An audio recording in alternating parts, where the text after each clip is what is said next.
سيرين عبد النور كنتوا عم تسألوها خلال الأسبوع مجموعة من الأسئلة على هاشتاج اسأل سيرين، وصاروا جاهزين لنخبرها يا هون. أسرار الفنانين وتصريحاتهم، تعليقات الصحافة والنجوم اللي بتحبون بإطلالات مختلفة.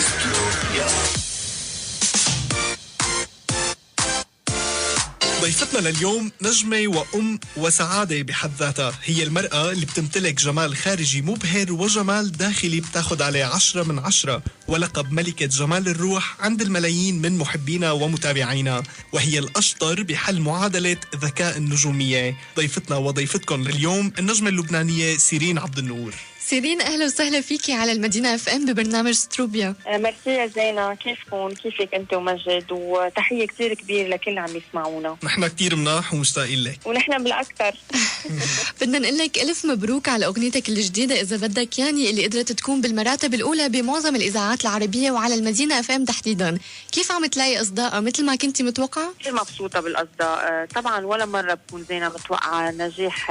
نسبة النجاح قد ايه لازم تكون، أو قد ايه العالم تقدر تتقبل المسلسل أو الغنية.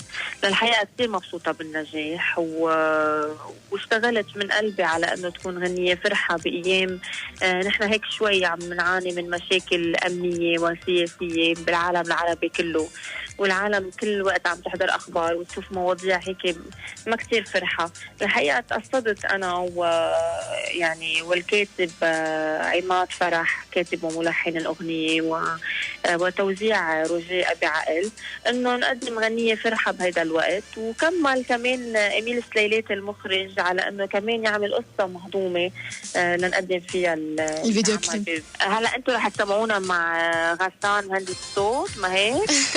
بدك يعني تعاونتي فيها مع مثل ما هلا كنت عم تقولي مع عماد فرح بالكلمات والحان رجاء ابي عقل بالتوزيع. في كمان اغنيه جديده عم تطبخي لها حاليا؟ دايما في اشياء جديده يعني بنكون عم نحضر لها، بس بالوقت الحاضر هلا الاهم اني اقدم، عم بشتغل على عمل مسلسل لرمضان الجاي، ورح يكون خماسيه، يعني رح يكون منه عمل 30 حلقه من تمثيلي، رح يكون خماسيه. ونبقى بنحكي عنه بتفاصيله بعدين. حنحكي عن تفاصيله بعدين، ولكن كان في أسئلة من الفانز وهن بيعرفوا هذا الموضوع، كانوا عم بيقولوا مع مين رح تكوني بالخماسية ومين رح يشاركك فيها ورح تكون رومانس ولا شو بتخبرينهم هيك ولو تفاصيل صغيرة عنها؟ أول شيء تحية كتير كبيرة للفانز اللي اسأل سيرين هاشتاج، يعني إذا بدلك على تويتر امبارح يعني كله محمس يسأل. تحية كتير كبيرة لأنهم. كنت عم شوف وبدي لك نيالك عليهم قد ايه بيحبوكي وقديش فعلا، يعني أنا متفاجئ قد ايه إنه محمد سيرين عبد النور، مدري مين سيرين عبد النور، إنه كل الفانز اللي عندهم هن مسميين بسيرين عبد النور باسمك. ايه عن جد نيالي عليهم، يعني هاي الكلمة المضبوطة، نيالي بمحبتهم ونيالي عليهم وبوجودهم بحياتي، لأنه هن الداعمين الأول بالنسبة لي بحياتي المهنية، والله يخلي لي إياهم. وبالنسبة للأسئلة أكيد رح نجاوب قد ما نقدر على الكمية كتير كبيرة من أسئلتهم. بالنسبة للمسلسل بعد التفاصيل مين رح يكون بطل العمل وهول التفاصيل بعد رح نحكي فيها بعدين، لسبب إنه بعد منا جاهزة وكاملة. رح أقول إنه العمل هو ككل بيحكي عن حكيمة نفسانية بيصير عندها كيس معينة مع مريضة عندها، وبتأدي هيدا الكيس لمحل كتير بعيد أبعد من ما هن بيتخيلوا. فهيدا القصة بحد ذاتها أنا بدي أقول إنه هي كتابة رافي وهبي، الكاتب والممثل السوري رافي وهبي اللي أنا كتير بحبه. خلتني هالقد أكون مبسوطة إنه أنا أقبل أعمل خماسية، لأنه عادة أنا بعمل 30 حلقة برمضان مش 5 حلقات بس. فحبيت إنه أنا ما ضيع هاي الفرصة من إيدي وهالقصة من إيدي كسيناريو، وتكون موجودة بأرشيفي، وإن شاء الله رح يستمتعوا فيها الناس برمضان إن شاء الله. نادين بتوصل لك تحية من كندا وبتقلك إنها بتحبك كتير، وبتسألك لما بيكون عندك وقت فراغ شو بتعملي فيه؟ نادين بدي أقول لك حياتي إنه أنا ما عندي وقت فراغ أصلا، يعني أنا بين شغلي كفنانة وبين من مسؤوليتي كأم وكزوجة صدقيني ما عندي أبدا وقت فراغ. الوقت اللي بكون فيه على الشاشة أو عم حضر لعمل مهني بكون موجودة ببيتي، كمان عم حضر يمكن أكل لعائلتي، يمكن عم درس بنتي، يمكن بالسوق أو عم بعمل اكتيفيتي مع بنتي. يعني هيدا كل نهاري بيكون هيك تقريبا. سيرين حاولت اجمعلك قد ما بقدر الاسئله المتكرره مشان نحن ما ناخذ وقت حدا من الفانز يعني على حساب حدا، وفي كتير كان طلبات جمعتهم بهالسؤال لشوف انت بتجاوبي حيكون في تعاون ما حيكون في تعاون او ان شاء الله قريبا حيكون في. كان في سؤال بيسالك عم يطلب يكون في ديو بينك وبين مروان خوري. ليش لا؟ هي الفكرة واردة طبعا. أنا صديقي المقرب إذا بدك والفنان الأقرب لقلبي، يعني من الفنانين الأقرب لقلبي مروان خوري، وصديقي اللي كتير مقرب. هي بلشت هيدا الفكرة لما مرة صورنا على البيانو، يعني كان مروان عم يعزف وكنت أنا قاعدة حده غنيت عادي، ونزلت على اليوتيوب ولقيت نجاح كتير كبير، يمكن حتى أكتر من الغنية للحقيقة. يعني لما عملت الغنية كليب ما لقيت هالقد أهمية ونجاح بقدر ما كان هيدا الديو أنا ومروان على اليوتيوب عم تحكي يلي هي غنية عادي. مش غلط بالنسبة لي الفكرة، ليش لا؟ وكل شيء بوقته حلو. بطولة مسلسل مع تيم حسن. هيك بيطلبوا، ما فينك هدول فانسي. تيم خلينا أنا أقول إنه هو من الممثلين السوريين يلي اسمه عربيا، يعني هو منه بقى مسلسل ينحسب عليكم، انتبهوا صار هو مسلسل يعني كممثل ما بنقول عنه انه بس ممثل سوري، صار لنا كمان يعني ممثل لبناني على سوري على عربي، لانه احنا كثير بنحبه وعنده جماهيريه كثير كبيره بلبنان، وانا بالنسبه لي اكيد هذا الموضوع بيشرفني بحال كان وارد، ليش لا؟ تعامل مع المخرج رامي حنا. لا انتوا عم تعطوني الاسامي يعني نحن ما دخلنا والله. لا هن شكلهم دارسين منيح، بيعرفوا مين الناس اللي انا كثير بحبهم. لا رامي حنا هو مخرج، يعني انا بحلم انه انا ضلني عم بمثل انه يعني تحت ادارته طبعا، لانه انا اشتغلت معه روبي وعملنا نجاح كثير كبير، وانا بالنسبه لي طلع مني شخصيه كثير جديده كممثله، وكان على اساس انه هيدا رمضان رح نشتغل مع بعض. للاسف تاجل المشروع لوقت تاني، بس اكيد رح نشتغل مع بعض ضروري، وعم نشتغل كمان على فكره وعلى نص لبعدين مع رامي حنا. على ما يبدو كمان حبوكي مع محمود نصر، فعم بيقولوا انه اذا ممكن نعرض عليكي ترد تعيدي كمان بطوله مسلسل مع محمود نصر، فتعملي او لا؟ هيدا حبيب قلبي، وانا بوجه له تحيه كثير كبيره، من الاشخاص يلي كثير لما كنت موجوده انا بالشام وجوده بالمسلسل كثير ريحني، وكثير هيك حسيت كأنه عندي خي حد بعرفه من 100 سنة عم مثل أنا وياه، رغم إنه كنا عم مثل قصة حب، بس كنا بالكواليس كل الوقت في ضحك وكل وقت في راحة نفسية. بحبه كثير وبحب أعماله وبحب موهبته بشكل مش طبيعي، وبحب شكله لأنه هو كمان شاب حلو، وبتمنى له كل الخير. وبعرفت انه قريبا عنده مسرح كأنه مسرح مع حبيبة قلبي ديما اندلف، بوجه له تحية كثير كبيرة، وان شاء الله بقول لهم جود لك على المسرحية. اخر اسم قصي خولي. قصي صديق، قصي دخل على بيتي وتغدى عندي، وبتمنى له كل الخير، وانا بقول له مع الجمهور ونحن مشتاقين له، وبتمنى انه يصير في تعاون قريبا ونشوفه باعلى المراتب بادوار عن جد بتليق فيه. والله يا سيرين ما ضل حدا من النجوم عندك صحبه طيبه معه دخل على بيتك واكل الا انا وزينب. طب يلا نطرتكم قوموا والله كمان حسب الطبخه. طيب استنى شوي. لا كله طيب. لا زين اطلبي اللي بدك يعني اللي بتطلبيه موجود، ما تعتلي. بكل شيء محاشي وهي القصص. شو طبختك المفضله؟ محاشي. يا ليكي يا زين. شايفه اصعب طبخه. انت بتكون عايشه بمصر، لكن كثير بحبوا الطبخه المحاشي المصريين على فكره، هي كثير طيبه. يلا اكيد قريبا بنعمل طلعه لعندك. ساعة اللي بدكم. تسلمي لي. تسنيمه بتسالك رح يجي يوم وتعملي اغنيه لبنتك العسل تاليا؟ لا يعني ما فكرت بهذا الموضوع، لانه أغاني الأطفال. يعني أنا ما بلاقي إنه هذا الموضوع، أنا مع إنه كثير فنانات عملوه كثير حلو كان، يعني كذا فنانة غنت لبنتها وكان كثير حلو الموضوع ومؤثر. بس أنا يمكن لأنه انعمل ما حسيت إنه أنا عبالي أرجع عيد هيك تجربة. بس بتغني لها بينك وبينها مثلا؟ أنا كل الأغاني بحب لبنتي على فكرة، من كل الفنانين، يعني عندها ألبومات أغاني بهديها إياهم لبنتي، كل له علاقة بالحب والحنية لبنتي. يعني إيه بغني لها وبتغني لي، هي صوتها حلو. وين جنبك هي؟ لا لو جنبي كنت ما عرفت حكيت، يعني كنت أكيد عم تسمع تلفزيون عم يوقع على الأرض، ما يعني كمان أبدا. يخلي لك إياها.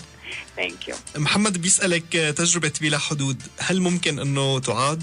محمد بدي اقول له انه تجربة بلا حدود كانوا على 3 أجزاء ورا بعضهم، يعني انا ما عملت جزء واحد لسنة واحدة، يعني عملت 3 سنين. تجربة كتير حلوة، اكيد كان عاد بحال يعني بحال كان ليك بدي اقول لك شغله كنت ما بدي اخبي عليكم انه كان تجربه كثير صعبه بالنسبه لي، كان فيها وجع نفسي كثير كبير، لدرجه انه كان ممكن كثير انه يكون في جزء رابع، بس انا فضلت انه اتوقف شوي لانه في مقاس كثير بتعالجها وبتشوفها على الارض. ما كنت بتخيلي انه انا ممكن مثلا انه هول الاشياء يكونوا هالقد قراب مني، يعني احنا يمكن بنشوفهم على التلفزيون وبنفكرهم على شوي انه هن حالة هيك، بس انك تكون انت بيناتهم واوقات ما بتلاقي حل. يعني خليني اقول لك عن المواضيع مثلا المؤثرة بالنسبة لي، الاشخاص اللي هن ولدوا بلا اسمه موجود بالدولة، يعني بلا هوية، قد ايه بيتعذبوا الناس اللي عم بيتعاطوا المخدرات، قد ايه هن كمان مهمشين بعالمنا العربي، قد ايش السجل تبعهم حتى لو وقفوا ادمان وحتى لو هن طلعوا من هذا الموضوع قد ايه هن بيكونوا مظلومين بالمجتمع. كثير امور انت يعني بتسمعهم وبتشوفهم ما بتقدر تعمل شيء. سالي بتسألك شو اصعب مرحلة بحياتك مريتي فيها؟ أصعب مرحلة بحياتي بدي أقول أنه أنا كل يوم، حتى ما أقول يوم إيه يوم لا، في مرحلة صعبة بتمرق بحياتي وفي مرحلة رائعة بتمرق بحياتي كل يوم. يعني بالزمن يلي أنا عايشة فيه كفنانة والمجتمع اللي أنا عايشة فيه كإنسانة، بتعرض لكثير مواقف صعبة وبتعرض لكثير مواقف حلوة بنفس الوقت، خاصة يعني بوجود انه مين ما كان زينا صار بيقدر يوصل لك من خلال السوشيال ميديا بالوقت الحاضر، بتسمع كثير اقاويل ظالمه بحقك، كثير مواضيع صعبه بتمرقي فيها،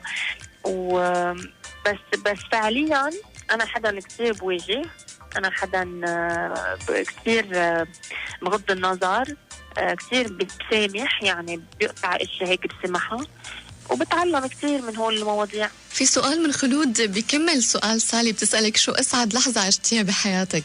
الأمومة، يعني هيدي واضحة بالنسبة لي أكتر. الأمومة هي كانت أسعد لحظة بحياتي، أنا أقول اللحظة يعني جد يلي شفت فيها بنتي وسمعت فيها صوتها، كانت لحظة رائعة ما بقدر أنسيها بعمري.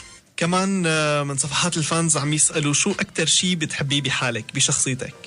لك بقى هلا بنقعد نتغذى بحالنا. بحق لك والله بيطلع لك. طب انت شو اكثر شغله بتحبها بشخصيتي لشو بدي بوافقك؟ هلا بحب العفويه، انك انت ما حدا ما بيعرف يجامل، يعني انه خلص هي القصه بيوشر الواحد بتحكيها.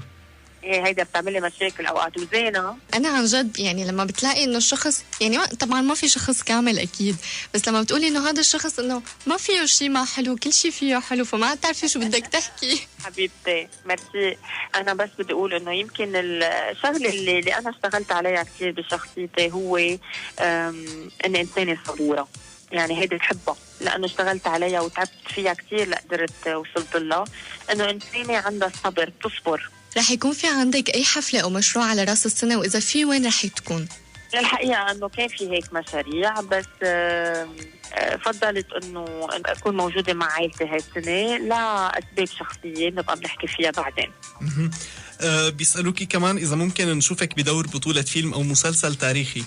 تاريخي ما كثير بيستهويني الموضوع، يعني أنا لما عملت أناديل العشاق عملته لأنه ما بحكي فيه باللهجة العربية الفصحى، يعني بحكي فيه صحيح انه يكون تاريخي بس بحكي فيه بالعامة، معظم صفحات الفانز على السوشيال ميديا سألوا نفس السؤال، وهو شو أكتر شي بكبر قلبك وبتفرحي لما تشوفي فانزاتك عملوا؟ كثير بحب لما بيدافعوا عني بطريقة كثير لبقى، وكثير بزعل لما بيدافعوا عني بطريقة مشوهة، وكثير بحب الدعم تبعهم ومحبتهم. أوقات كثير بكون بحالة نفسية شوي صعبة، بلاقي حالي إنه بفتح السوشيال ميديا لحتى أشوف هن شو عم بيقولوا، وأوقات بحكي أنا وياهم سؤال وجواب تحت صوري على الانستغرام او تحت الفيسبوك اذا بدك. فدايما بحس انه هن مصدر طاقه ايجابيه بالنسبه لي ومصدر راحه لإلي، وهذا اكثر شيء بحبه فيهم. يعني هن حتى قد ما بيعرفوا امور عنك سيرين. لما عم بقرا على التويتر عم شوف الكومنتس، فكان في حدا مثلا انه سالت سؤال فبيطلع حدا بيرد عليها بيقول انه هيك فبتقول له انه مين قال لك انت تجاوب، انا عم بستنى سيرين. بيعرفوا عنك. مره انعمل مسابقه عن المسلسلات اللي انا عملتها باحدى المجلات والاغاني، واي سنه تذكرون يعني اخذوا 100 على 100، حافظين اكثر مني حتى لدرجه اذا انا بغلط بتصل بحدا منهم انه دخلكم اي سنه انا عملتها الغنيه، يعني هن بيجاوبوني. اوكي. هي بتسألك إذا حضرتي حلقة المكتب الثاني اللي بيقدموا أكيد الزميلين رجا ورودولف على MTV مع الفنانة اللبنانية ماجي بوغصن، وشو عندك رد على الحلقة؟ للأسف أني ما حضرتها لأني كنت مسافرة وكنت موجودة بفاكيشن مع جوزي بفيينا، وبس سمعت أصداء كتير حلوة كتير قالوا أنه ماجي حكيت بطريقة كتير حلوة، وهذا الشيء بيسعدني. سيرين، أغلب الناس لما تبلش سنة جديدة بتعمل مخطط وبتقول لما تخلص سنة 2018 حكون عاملة هيك وهيك وهيك. سيرين، أنت شو مخططة ل 2018؟ مخططة لأعمال فنية عم بشتغل عليها من هلا، ورح تتنفذ بال 2018 إن شاء الله. ومخططة كمان لأنه يكون عندي اهتمام أكبر بعائلتي، وفي دايما مفاجآت يعني على السنة الجديدة رح أعلن كذا مفاجأة إن شاء الله للمعجبين، وبتمنى أنه ينطروا علي بس بعد في أسبوعين للسنة الجديدة لحتى يعني يكون كله بالصوت والصورة. هلا أنت فعلا خبرتينا شيء بس ما فينا نحكيه كله بوقته حلو يعني. إيه ما فيك تفضحني مجد. سيرين، درستي محاسبة. نعم. كانت رغبة منك ولا شو؟ أنا جدا فاشلة بالمحاسبة، ما بعرف كيف أنا درست أصلا. أنا ما فيك تسلمني مصاري يعني بتصيروا ب3 دقايق يعني. حتى بعد ما درستيها يعني؟ إيه لا يعني أنا أصلا بالغلط. ليك أقول لك شغلة، أنا كان حلمي إني أكون محامية، بس للأسف إنه الوضع المادي اللي كنا نحن قاطعين فيه كعائلة ما خليني إنه أنا أفوت على جامعات كبيرة وإنه أنا أتخصص بالمحاماة. بعدين مع الوقت حسيت هيك إنه كثير عبالي يكون محقق. ما بعرف، بحس إنه بقدر أسأل أسئلة وتابع وعرف. بتشتغليها محاماة مع فريد بدي اقول له مساء الخير كمان. ايه هلا اذا حسيت في شيء هيك ببلش حقق معه، عرفت؟ بس انه دائما هو اللي بيكون كسبان، بيطلع انا الشكوكه مش بمحلها. هلا من ناحيه ثالثه حاليا هلا بتعرف مجد شو عم بقول؟ يا ريتني درست شو حكيمه نفسانيه على قد. بوجود السوشيال ميديا بحس انه انا كان لازم يعني ادرس حكيمه نفسانيه لاعرف اتعاطى مع بعض الاشخاص. عن جد المرضى نفسيين، بتحس حالك انه عن جد يعني ما بتغضب عليهم ولا بتزعل منهم ولا بتكرههم، تزعل عليهم، بتحس انه بدك تعالجهم. يعني هن انخلقوا لينغضوا، شيء حلو شيء بشع بدهم ينغضوا. يعني مصدر رفض، ليه هالقد غضبان؟ ولك ليه هالقد الكراهيه عندك؟ بتحس عن جد انه يمكن كان ياكلها قتله من اهله وصغير عم بيطلعها هلا. ايه في غضب هيك جواته. سيرين، اوقات بقول انه كله لخير، يعني انا بعتقد لو بترجع الامور لورا انت ما كنتي بتتمني تكوني محاميه، لانه ما حيكون في عندك الناس اللي موجوده اليوم، الملايين اللي بتحبك واللي بتتابعك وبتنطر اعمالك وبتعطيكي طاقه ايجابيه. ليكم بدي اقول لكم شغله، انه كان قدري انه انا اكون موجوده كفنانه لسبب من الاسباب، وهذا الشيء أنا كثير بآمن فيه. يعني أنا كثير بآمن بالأمور القدرية إذا بدك، يعني حسب ربنا كيف واحد بيسيسر له أموره وحياته. بس كان ضروري يعني كل واحد منا بحياتنا هلا بال 2018 رح نصير ضروري انه يكون عنده شيء من شخصيته محامي ليدافع عن حاله، بنفس الوقت يحقق ضد الظلم، ويكون عنده فكر حكيم انساني ليعرف كيف يتصرف مع الاخر. أول عرض أزياء كنتي بتشاركي فيه كان خاص بالكريسماس لعدد من المصممين ومنهم زهير مراد. اليوم كيف بتقيمي حالك وقتها؟ ياي مش ناسية. يعني ما بتفكر كيف، بس بعرف انه زهير انا من المصممين الازياء اللبنانيين اللي كثير بحبهم بعد لهلا، في تعامل بيني وبينهم يعني مثل زهير مراد، مثل الي صعب، مثل لا جبران، وكثير من مصممين الازياء. القارح اللي بحبه كثير وصديق لإلي. سيرين، هلا بالغنى الواحد اول ما بيطلع اغنيه كذا بيسمع اصداء بالمسلسلات بالافلام، نفس الشيء بعرض الازياء تحديدا. وبتذكر اخذتي كان بال 2012 كان او بال 2002 كان في جائزه لك كافضل موديل بلبنان. لليوم بتعرضي لماركه معينه، كيف تفرقي حالك هلا بتقولي انا احسن من قبل بكذا وكذا فيها؟ ليك ما كثير بيستهويني هلا احكي عن وقت عرض الازياء، بقدر ما فيني اقول انه كانت فتره مثل واحد هيك اول خطه عم يعملها ليفتح باب لمطرح اوسع، لمطرح فيه بيحقق نجاح اكبر ولطموحات اكبر. يعني حتى ملكات الجمال، يعني انا مضبوط دخلت وقتها مسابقة لأفضل عارضة أزياء بالعالم أو موديل أوف ذا وورلد، وكان في 34 وقتها من صبية من كافة أنحاء العالم. وقت أخذت الجائزة أنا وقتها كنت انبسطت كثير. هلأ مثلا إذا بنتي بدها تقدم على هيك موضوع يمكن ما بيستهويني وما كثير بشجعها. سيرين، بدي لك انه نحن بنحبك كتير وبنتمنى لك التوفيق بكل الاعمال يلي خبرتينا عنهم تحت الهواء وحتعلني عنهم قريبا، وبدي لك انه ناطرينك بكل جديد دايما. ليك فريد هلا وصل لعندي بقول لك مرحبا، كمان مجد بقول لك مسوار، كمان بنسلم عليه وبنمسيه بالخير. بنسلم عليك كثير، هو وزينة وهو كمان، وبوسات لتاليا حبيبه قلبي. وبوسات لتاليا عال. هلا بقول لها تاليا جيب لي تاليا بس حتى تغني لنا. لا خلي لحتى تغني لنا. ايه هلا بدي اسمعك كيف بتغني، اوعى تطيرني من ايدك يا ريت. يلا قولي له هاي لمجد ولزينة. هاي تاليا حبيبتي، كيفك؟ هاي بنحبك نحن. ليك عم قول له تاليا. مين هاي؟ تاليا أنا زينة ومعي مجد. خبرتنا هلا المامي من شوي إنه كتير صوتك حلو وإنه بدك تغني لنا. ايه بدي أغني أنا وياك وعطيني بدونك شرفي. ايه يلا 1 2 3. طيرني من ايدك كأني بحبك وبريدك، اوعى تطيرني من ايدك كأني بحبك وبريدك، بتعيدك ولا لحظة رجوع طيب. ان شاء الله بيسلم هالصوت، طوبري قلبي، دخيل قلبه ما احلاها. حبيبة قلبي. ولزينة قد ايه انت شاطرة بالمدرسة؟ كثير. عم تاكل هي وعم تحكيكم على تاليا شو بدك تصيري لما تكبري؟ مستريح.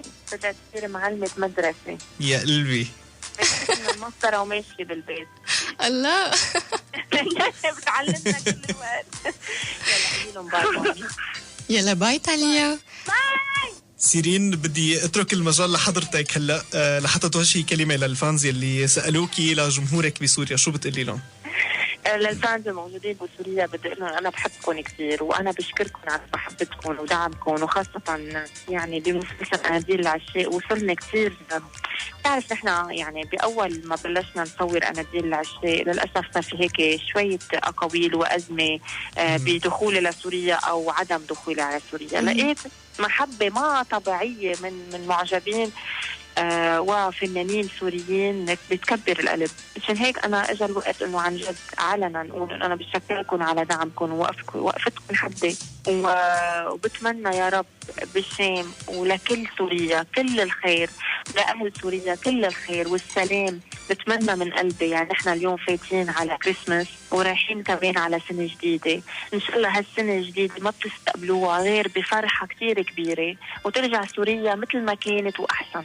ان شاء الله يا رب. ان شاء الله يا رب. سيرين كتير انبسطنا فيكي، وان شاء الله بنرجع بنشوفك بالشام مرة تانية، وتشرفنا فيكي كتير اليوم بستروبيا. رح تسيني كتير بالشام بوعدك، وانا مبسوطه فيكم كثير. واول ما تيجوا على لبنان اوعى تنسوا انه انا عزمتكم على الغداء. اكيد بنتشرف اكيد. بقولكم كثير باي باي، وباي باي كل المستمعين وخاصه الفن. ميرسي كتير. باي باي. باي باي.